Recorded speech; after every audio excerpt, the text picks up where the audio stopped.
उसको हम surface tension की टर्म में एक्सप्लेन करते हैं कि ये हमारे पास सरफेस टेंशन है। दूसरा देखिए the force in dyne, dyne जो है force in dyne acting at a right angle, at a right angle, देखिए at a right angle, right angle क्या है 90 डिग्री, देखिए 90 डिग्री, ये जो एंगल है यहां पर जो लग रहा है, लगने वाला ये एंगल, ये आप देखिए ये 90 का है, 90 डिग्री का है।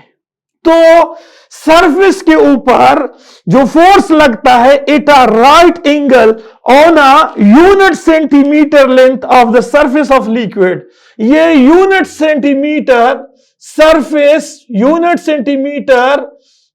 सेंटीमीटर लेंथ होता है, इस पे एट अ राइट एंगल पे 90 एंगल पे इसके ऊपर फोर्स लगता है। उस फोर्स को हम कहते हैं, इसको हम कहते हैं क्या, इसको हम कहते हैं सरफेस टेंशन। या अब देखिए ये स्ट्रेचिंग इफेक्ट होता है, स्ट्रेचिंग, इसको स्ट्रेच किया जाता है, स्ट्रेचिंग इफेक्ट होता है।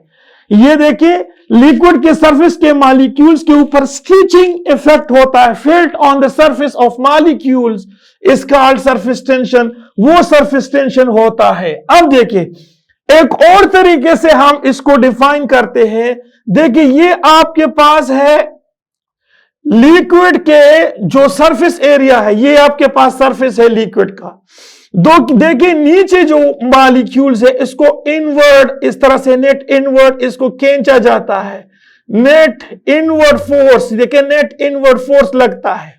होगा क्या कि ये यहां से यहां तक इसका जो सरफेस एरिया है, जो सरफेस एरिया है वो इंक्रीज होता है। सपोज पहले आप यहां से इस डायरेक्शन में जाते थे तो यहां पर ये एरिया, सरफेस एरिया जो है वो कम था। अब देखिए आपने यू इस डायरेक्शन में नीचे आना है, फिर ऊपर चढ़ना है, तो ये आपके पास सरफेस एरिया जो है वो बढ़ जाता है। तो देखिए द अमाउंट ऑफ एनर्जी, ये एनर्जी कौन देता है, ये एनर्जी जो इनवर्ड मॉलिक्यूल होते हैं, इनवर्ड इंटीरियर पे जो मॉलिक्यूल्स होते हैं वो सरफेस वाले मॉलिक्यूल्स को नेट इनवर्ड पुल देते हैं, यानी एनर्जी देते हैं। So the amount of energy required to increase unit surface area, ये सरफेस एरिया को क्या करता है, इंक्रीज करता है, of the liquid is called surface tension, ये सरफेस टेंशन होती है। अब देखिए मैं आपको यहां पर थोड़ा सा एक्सप्लेन करना चाहता हूं कि सपोज हमारे पास एक ड्रॉप है, आपके पास ये एक ड्रॉप है और ये ड्रॉप याद रखिए, ये ड्रॉप याद रखिए,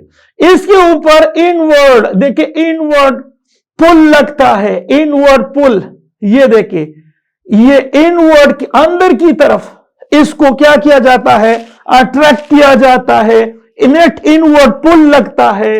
और ये देखिए ये इस ड्रॉप का जो साइज होता है, जो साइज उसको कम करता है, ड्रॉप साइज को क्या करता है, ये साइज को डिक्रीज करता है, साइज को क्या करता है, डिक्रीज। तो ड्रॉप का जो साइज होता है वो डिक्रीज होता है, किसकी वजह से साइज डिक्रीज होता है, नेट इनवर्ड पुल की वजह से, सरफेस टेंशन की वजह से, ये सरफेस टेंशन की वजह से जो ड्रॉप का साइज होता है वो डिक्रीज होता है। सो ये आपके पास सरफेस टेंशन है। तो अब देखिए सरफेस टेंशन के यूनिट्स ऑफ सरफेस टेंशन, तो मैं उसको एक्सप्लेन करता हूं कि सरफेस टेंशन के क्या क्या यूनिट्स है। तो देखिए सरफेस टेंशन का यूनिट, एक आपके पास है यूनिट सरफेस टेंशन का, वो जूल पर मीटर स्क्वायर है, जूल पर मीटर स्क्वायर या जूल पर सेंटीमीटर स्क्वायर। क्यों? क्योंकि यहां पर अमाउंट ऑफ एनर्जी की बात है और जो एनर्जी है वो सरफेस एरिया को, तो देखिए एरिया के लिए मीटर स्क्वायर लिखा जाता है, वो इंक्रीज करता है, तो इसको हम कहते हैं जूल पर मीटर स्क्वायर या पर सेंटीमीटर स्क्वायर। दूसरा आपके पास है, ये देखिए आर्क, आर्क भी जो है यूनिट होता है किसका, एनर्जी का, और पर मीटर स्क्वायर। इस तरह से आपके पास न्यूटन है, जो न्यूटन है, न्यूटन फोर्स है, और ये आपके पास है क्या, पर मीटर या सेंटीमीटर, मीटर या फिर सेंटीमीटर।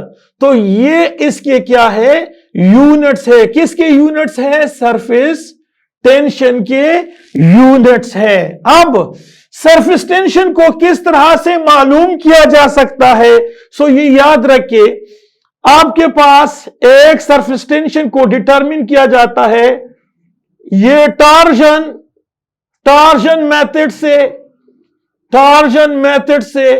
मेथड से एक होता है आपके पास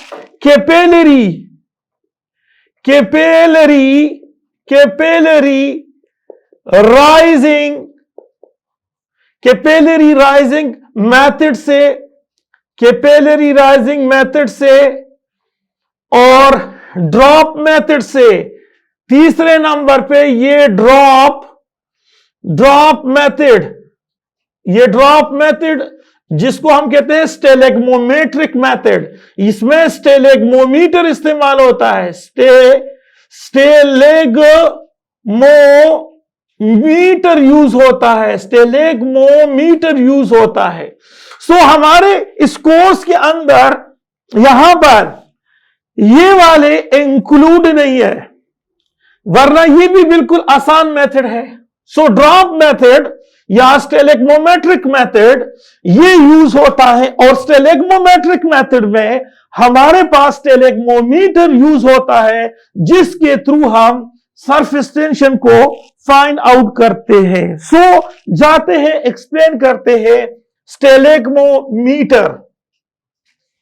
तो स्टेलेग्मोमीटर को हम एक्सप्लेन करते हैं। सबसे पहले इसको ड्रॉ करते हैं कि स्टेलेग्मोमीटर होता किस तरह से है। सो देखिए, स्टेलेग्मोमीटर आपके पास एक इस किस्म का ब्यूरेट सा होता है,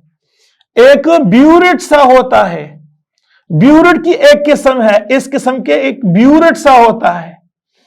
ये देखिए, इसका ये जो एरिया है, ये वाला बिल्कुल ये स्मॉल है, ये बिल्कुल स्मॉल एरिया है जहां से ड्रॉप निकलता है, और यहां पर रेगुलेटर होता है, यहां पर रेगुलेटर होता है। थंब रखते हैं, उंगलियों को रखते हैं इस तरह से, ताकि वो रेगुलेट कर दे ड्रॉप को। तो अब होता क्या है, यहां से लेकर वॉल्यूम, यहां से लेकर यहां तक इसका वॉल्यूम होता है, यहां से लेकर यहां तक इसका क्या होता है, वॉल्यूम होता है। ये देखिए, ये वॉल्यूम है किसी भी लिक्विड का, यहां से लेकर यहां तक वॉल्यूम है।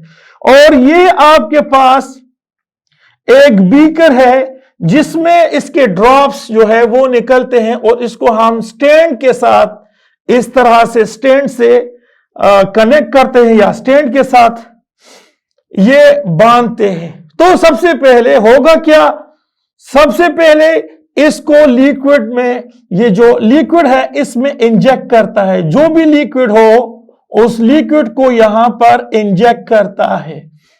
तो होगा क्या, ये याद रखिए, आपके पास यहां ड्रॉप, छोटा सा ड्रॉप बनेगा।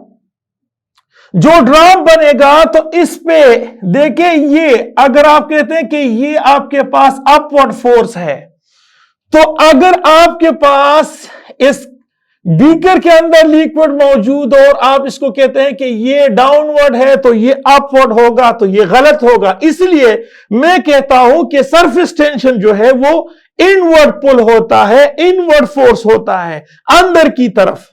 सो यहां जो दूसरे लिक्विड के मॉलिक्यूल्स होते हैं, ये इसको खींचता है, क्या, इनवर्ड पुल, अंदर की तरफ, अंदर की तरफ इसको खींचा जाता है, जबकि इसका जो साइज है, ये देखिए इसका साइज आहिस्ता आहिस्ता बढ़ता जाता है, बढ़ता जाता है, बढ़ता जाता है, तो इससे ये ड्रॉप नहीं निकलता है। तो देखिए आपके पास जो 2 पाई आर है और यहां पर आपके पास ये गेमा, ये सरफेस टेंशन है, सो ये ग्रेटर है देन द वेट, ये वेट से, वेट ऑफ ड्रॉप, ये देखिए ये वेट ऑफ ड्रॉप है, ड्रॉप का वेट है।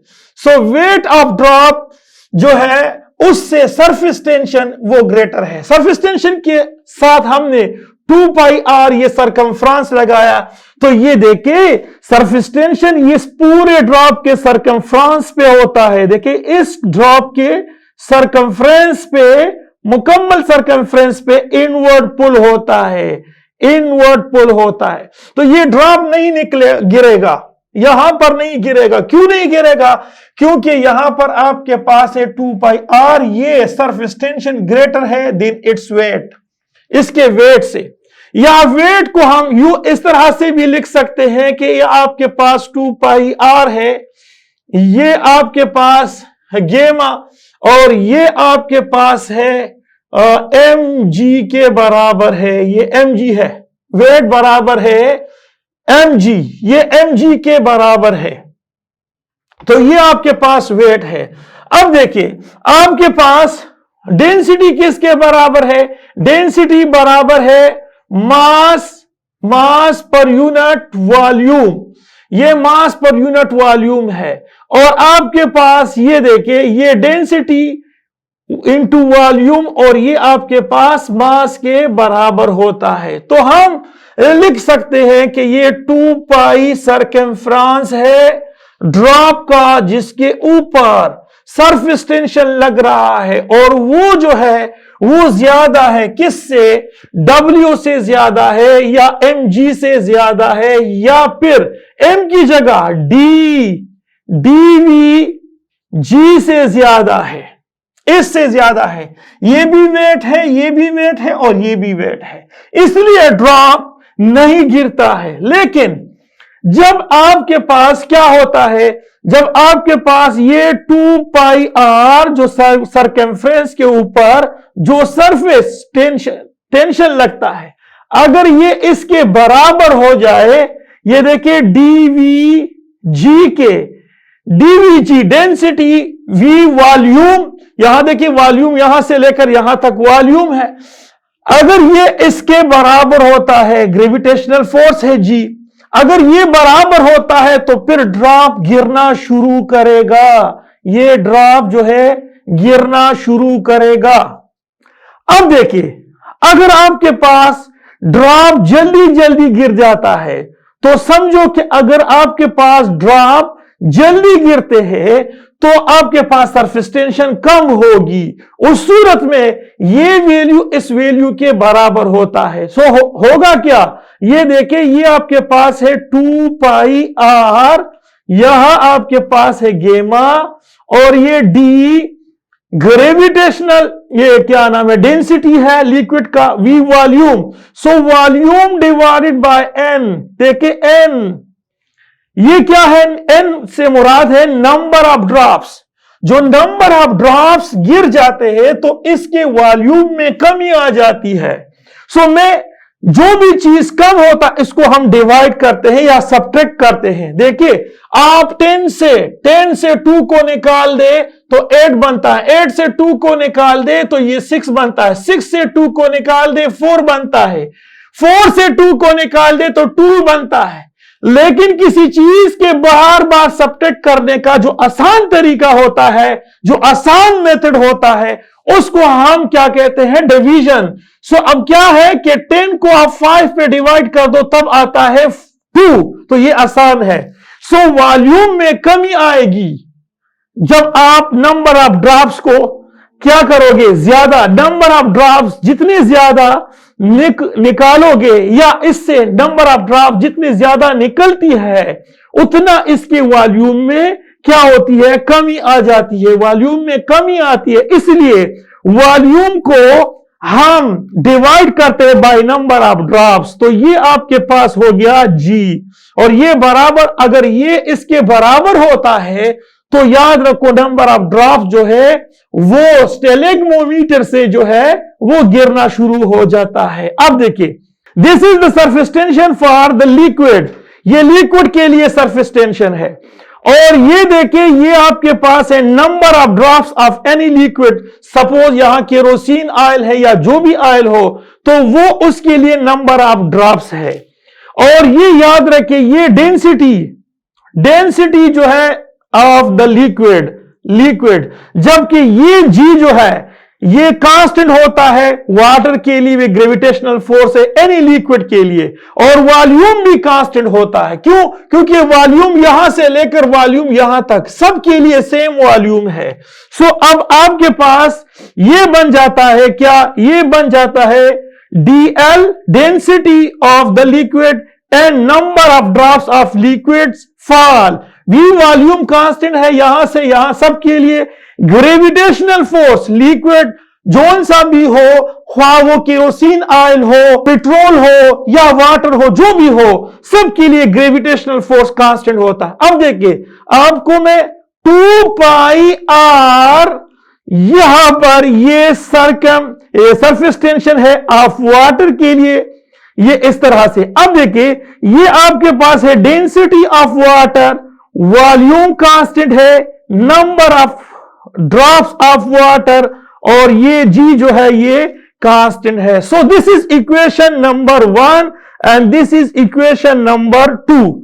सो अब देखिए होता क्या है कि इक्वेशन नंबर 1 को इक्वेशन नंबर 2 पे डिवाइड कर दो, तो अब देखिए आपके पास है 2 पाई आर, और ये देखिए ये आपके पास सरफेस टेंशन है किसका? लिक्विड का, और ये आपके पास है डेंसिटी ऑफ लिक्विड, ये डेंसिटी ऑफ लिक्विड है, ये वॉल्यूम कांस्टेंट है, number of drops of liquid falls, और यहां आपके पास है ग्रेविटेशनल फोर्स, वो कांस्टेंट है। अब देखिए होगा क्या, मैं इसको डिवाइड करता हूं, तो 2 पाई आर, ये वाटर के लिए भी सरकमफ्रेंस होगा, ये सरकमफ्रेंस सबके लिए रिमेन द सेम होगा, और ये देखिए ये सरफेस टेंशन ऑफ वाटर, तो मैंने डिवाइड किया, तो इसको भी मैं डिवाइड करूंगा। ये देखिए, ये डिवाइड करता हूं क्या? Density of water volume divided by ये number of drops of waterfall, और ये आपके पास है gravitational force.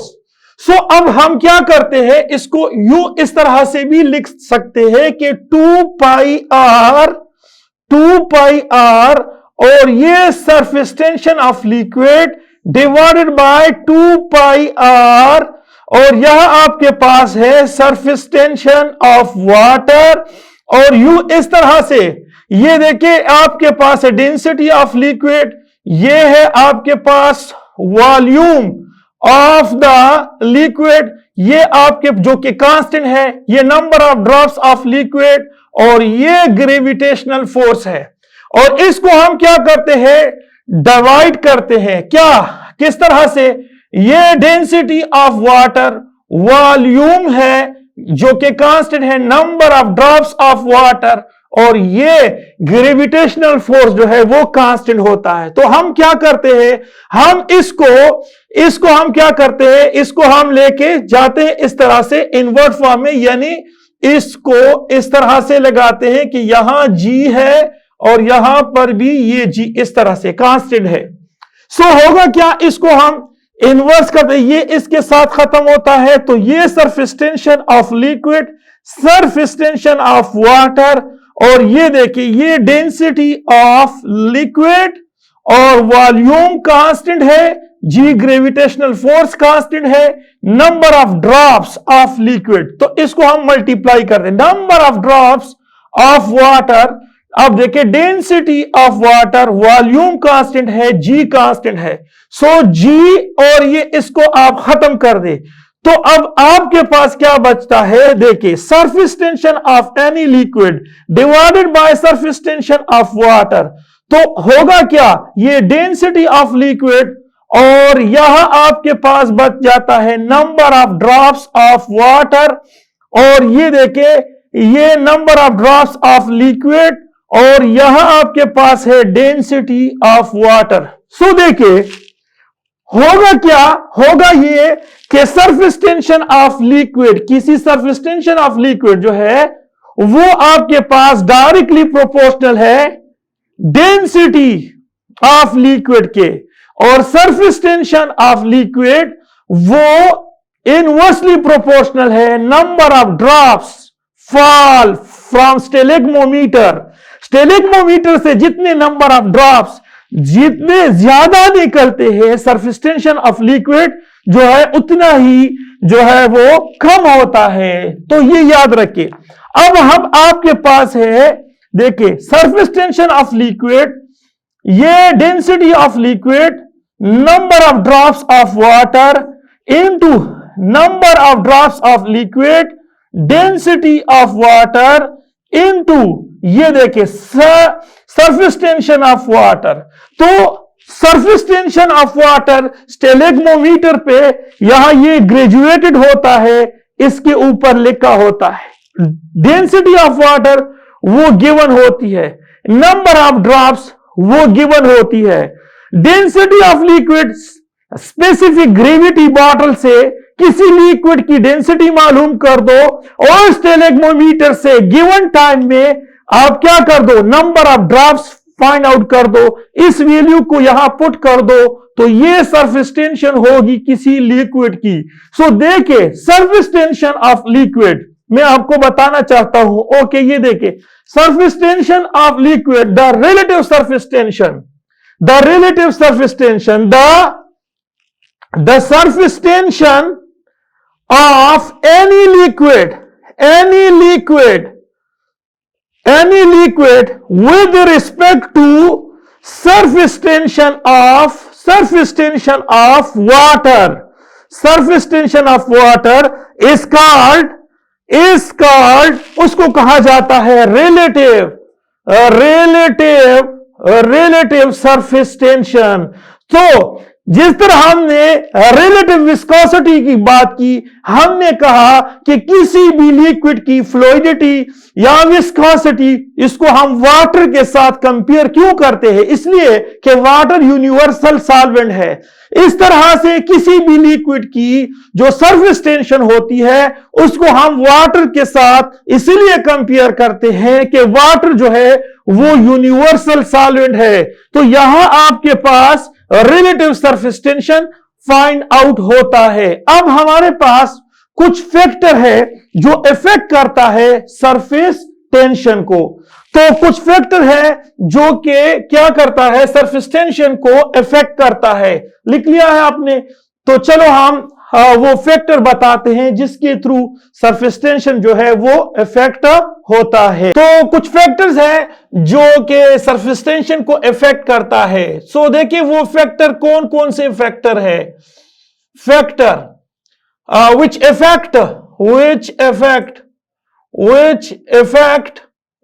affect surface tension को जो इफेक्ट करता है। तो सबसे पहले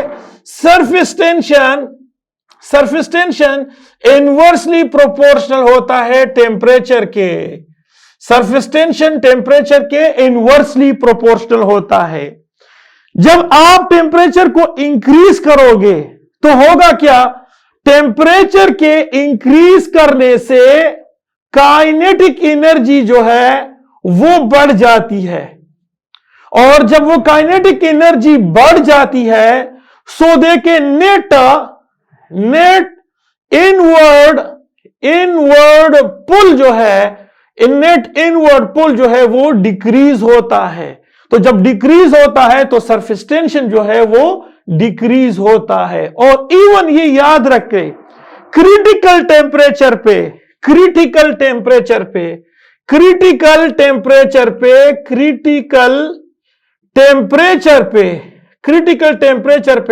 सरफेस टेंशन जो है